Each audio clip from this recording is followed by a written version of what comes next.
Welcome back to the 5% Club. I'm Shayla King, a former C-suite executive turned business and life coach. And this is the podcast for leaders who want it all. The promotions, the paychecks, and luxurious amounts of time for the things that matter most. Each week, I'm going to teach you from my performance and happiness formula what it takes to rise to the top without burnout and overwhelm. Work less, make more, and design a life you love.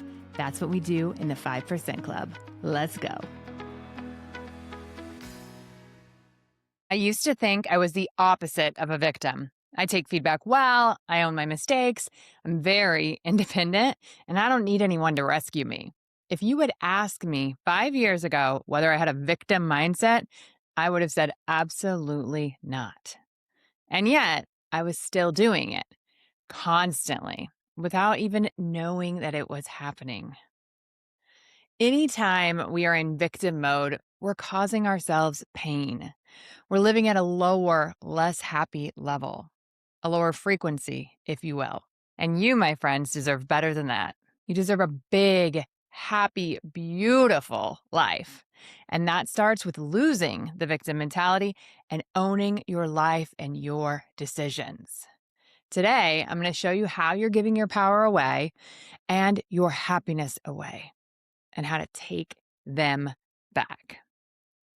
Welcome back to the 5% Club podcast. I'm Shayla King, your favorite performance and happiness coach. And today, we're talking about the one habit that quietly costs you your power, your peace, and your happiness. And you probably don't even know you're doing it. I'm going to share with you the tell. It's one question. Is there a villain in your story? Someone who's wrong, someone who's mean, someone who's causing you harm, someone who's just not thinking and is an idiot. If there's a villain in your story, you are in the victim seat. And the victim seat is the most expensive place that you can live. Not because your feelings aren't real, not because the other person didn't do something worth noting, but because the second you hand someone a villain role, you hand them your power too. 5%ers don't live there. We stay in choice. We stay in possibility.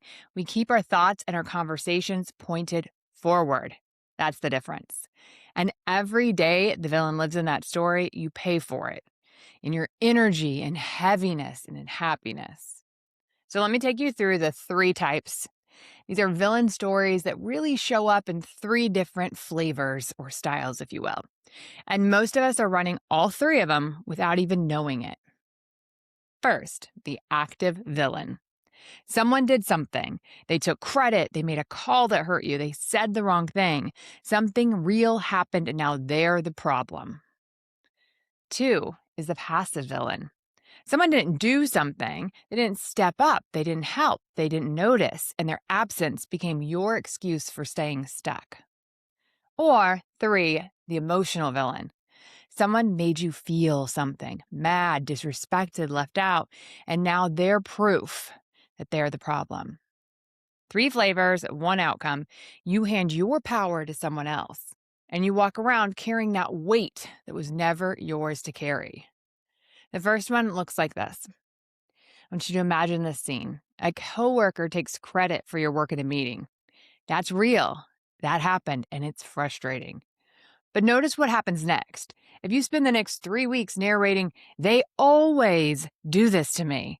They're always trying to make me look bad.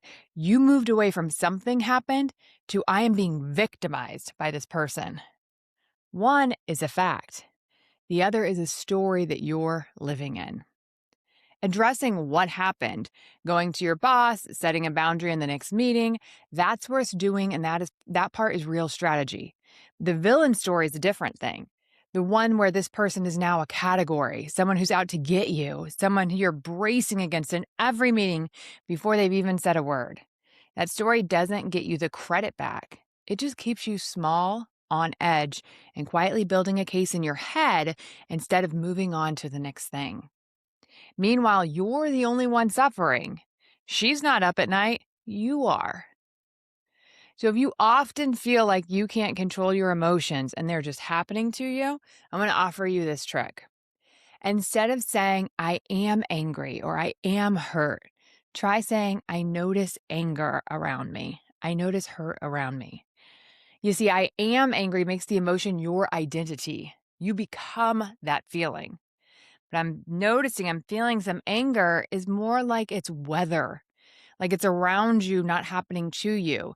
And you get to decide whether you want it to be part of you and you want to make that choice to take it on, or you just want to be aware of it and let it pass, just like weather does. That's where your power comes back. So you're going to start noticing this everywhere, conversations all around you. At dinner with your girlfriends, on a call with your sister, in the break room at work. Someone starts narrating the villain, the bad boss, the inconsiderate husband, the friend who always flakes. And now you have a choice. You can go down that road with them, add your own villain to the pile, and spend the next hour in a low frequency conversation that leaves everyone feeling worse. Or you can be the one who shifts it. Not by lecturing anyone, not by saying, actually, you're being a victim right now, just by asking a better question. So, what are you going to do? What would feel good here? What does the next move look like? That's a 5% conversation. Possibility, choice, going forward. The 95% stay in the complaint. We're doing it different over here. This week, I want you to notice one time you hand someone a villain. Just notice it. You don't have to fix it yet. Notice the moment you go from that happened to they did this to me. Traffic is always a great example for you to see this happening. Somebody takes your spot, your parking spot, right? So that gap is where your power lives and your peace. And honestly, a lot of your happiness. I want you to remember that no one controls your feelings. No one controls your choices. The villain story feels good for a minute because it means it's not your fault, but it costs you the one thing you actually have: ownership of your own life. When you let go of the villain, you get yourself back. Lighter, freer, more in control of where this life goes.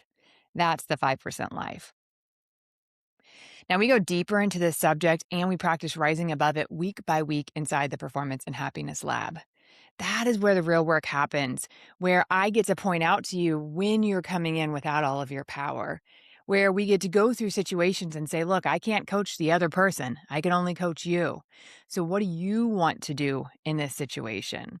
I think that's really powerful for you to think about. If you're having a problem with your spouse or if you're having a problem with somebody at work, we cannot change other people. We can't. And it is a fruitless effort to try. But we can coach your brain. We can try on a different way of interacting, a different way of responding, noticing the emotions as that weather in the room. Another trick that I love is pulling yourself up above, like you're a producer of a show and you're watching their character and your character in this scene. When their character says that thing that typically triggers you, that thing that typically bothers you, how is your character going to respond? And the safer and more secure we feel, the more we realize that no matter what silly little people do, and we'll do another episode on that, but no matter what silly little people do, we get to control our own decisions, our own reactions, our own energy and emotions. You can change your emotions. And we go deep into how to do that inside the Performance and Happiness Lab. So if you are ready to take more control and to have less suffering in your life, less of that heaviness, less of that exhaustion, you've got to join us in the Performance and Happiness Lab. You can go to shaylaking.com/phlab and you'll learn all about it. It's 4 months long, cohort style. You're going to make some of the most amazing network that are also senior women in business going through these same challenges. So you'll meet the friends, you'll meet people that unlock doors, and week by week by week, we're going to be practicing showing up at that higher level of not sinking into that victim mentality and stalling our lives, but instead letting so much of it brush right off of us and continuing to go forward with our happy and extraordinary and epic life. I hope to see you in there. And quick personal update, our pool is officially open.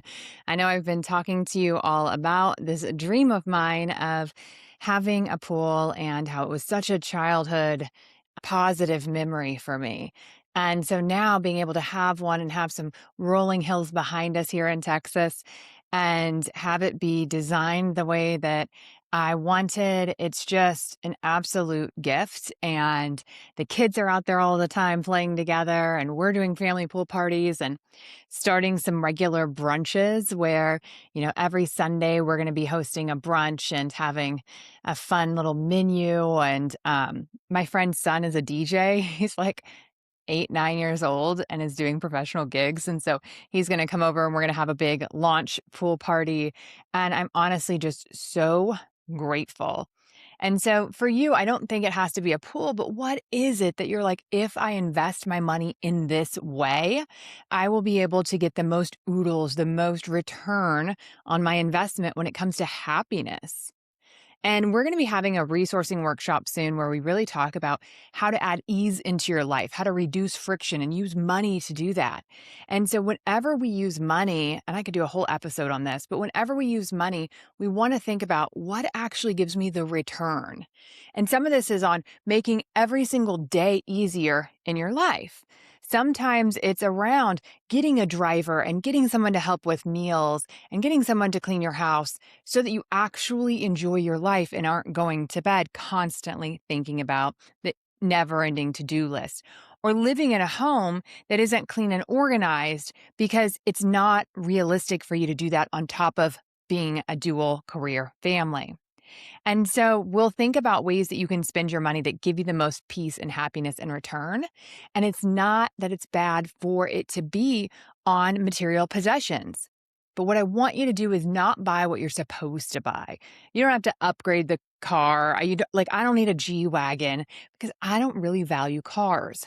But what I do value is I value things in my home, and I really value this pool and the memories and the relaxation. I mean, I'm out there in the mornings doing yoga, and it's just designed so peacefully. And the look that I really went for, and I can show you guys pictures at some point, but the look that I really went for was this California coastal with a little bit of Italian Mediterranean in it. Like, I've got olive trees everywhere. And everything is white and tan and neutral, just like I like it. My daughter calls it like the boring beige. But it's so peaceful and beautiful. And so I got such a return on it. And that's what I want you guys to think about with what you're purchasing. Are you purchasing things late at night on Amazon or late at night for clothes, and then you get them and you forget you even have them and they're stuffed in the back of your closet?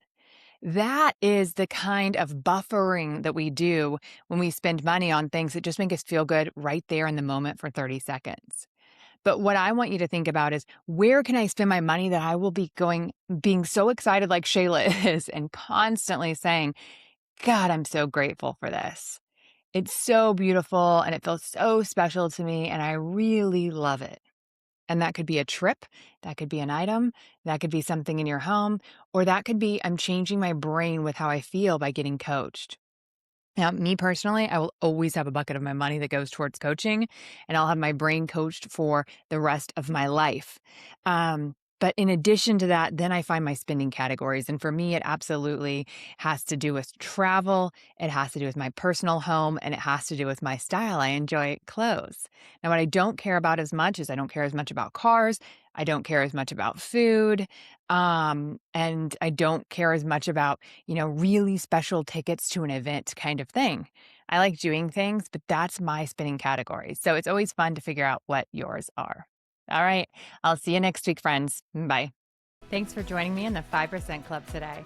If you're ready to make more, work less, and design a life you love, then go to shaylaking.com and join the waitlist. You'll be the first to know when there's openings to work with me in one-on-one coaching or the Performance and Happiness Lab, my group container where you will learn to be a high-performing, highly paid executive who loves your whole life. I'll see you there.